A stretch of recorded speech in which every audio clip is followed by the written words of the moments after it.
Ülkede gençler iş beğenmiyormuş. Türkiye'deki gençler iş beğenmiyormuş. Türkiye'deki gençler iş beğenmiyor değil. Verdiğiniz maaşlar tatmin etmiyor. Yabancılar çalışıyor diyorsunuz. O yabancılar her biri 10 kişi, 15 kişi bir evde kalıyor. Ama sizin o Türk maaş beğenme dediğiniz bir adam bir kişi çalışıyor. Bilemedin 2 kişi çalışıyor.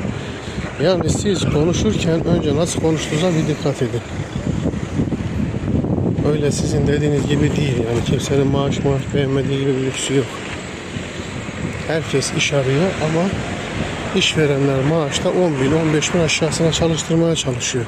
Yani 35 binle nasıl çalışacaksın? Şimdi bu vatandaş böyle. Nasıl çalışıp da geçineceksin? 35 bin lirayla kim geçinebilir bu hayatta? 20 bin kira, 35 bin kira. Gençler iş beğenmiyor. Türkler iş beğenmiyor. Bari yalan söylemeyin ya. Yalan söylemeyin.